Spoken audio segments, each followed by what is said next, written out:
What are the blues? And it was meant to be that Beat the Blues has two meanings from my advertising days. It's a double entendre. There are two definitions. Blues music is a very interesting phenomenon. Blues music came about as a fusion, and I'm going to use that word a lot. A fusion is when two things that don't necessarily belong together are forced together and something else comes out the other end, okay?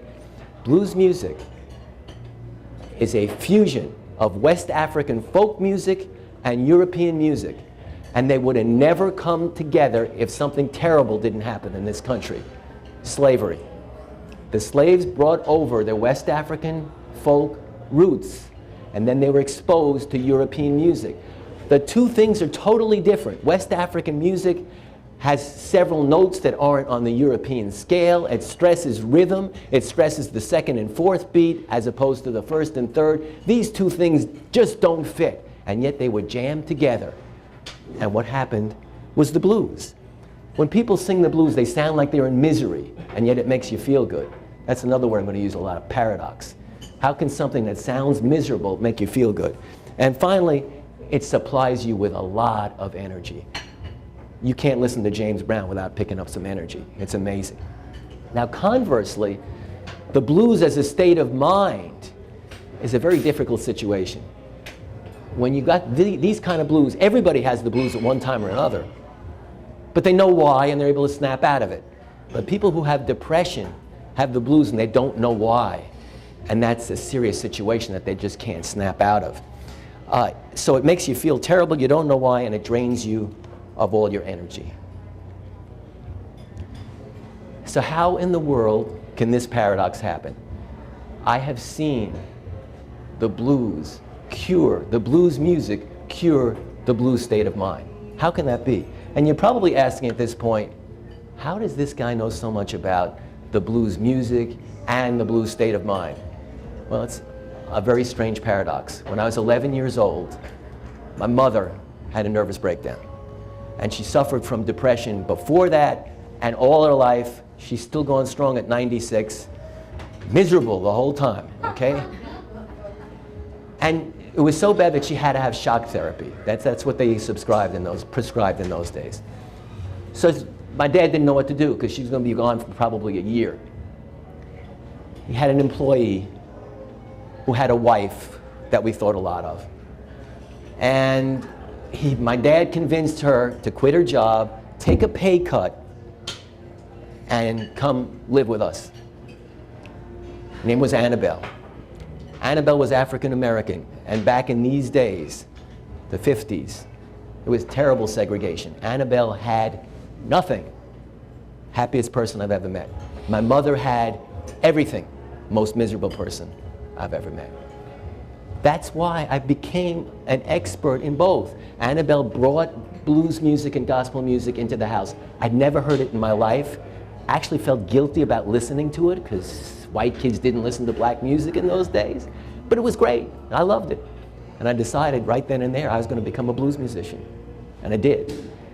I also decided I had to do something to help my mom. So at least I wanted to learn about that kind of blues. So that's how, now, Debbie's husband, Demo, gave me a book called Outliers, in which Malcolm Gladwell explains that in order to become an expert in something, you have to put in at least 10,000 hours. That's a lot of time. That's 20 hours a week for 10 years.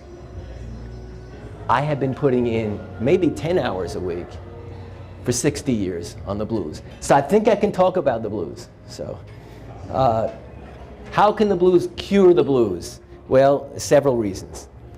When we listen to the blues, we release our fears by hearing somebody who sounds more miserable than we feel, right, at that given time, okay? And we learn that things really aren't as bad as they might seem. My other theory, you know how when you send your kids to school, you have to get them inoculated, immunization shots? Well, science has proven if you get a shot of a little bit of something really bad, you build up the antibodies so that when you're really attacked, you can withstand the attack.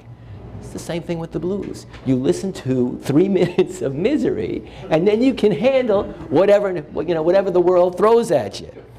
Now, the most amazing phenomenon about the blues is how it survived, because the slaves were not allowed to read, write, sing, dance, or play a musical instrument. How in the world did the blues survive?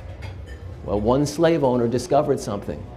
When he let them sing in the fields, they produced twice as much. He said, go ahead and sing. And that's how it happened. So they started to sing in the fields, and they produced a lot more. But they were smart. They knew they couldn't sing about what they really wanted to say, so they wrote in codes. And what they were singing didn't mean what the slave owner thought it meant. And that's why to this day in blues music, you come across things like bad means good. It's gone through the years. It's all written in codes. Amazing thing. So the slaves used it to pass the time, to educate the kids, preserve history, and to worship. And what emerged was the only true American form of art. Blues. Now when I say blues, I'm not talking about strictly blues. From the blues we got jazz and rock and roll and rhythm and blues and all forms of blues, including a lot of country.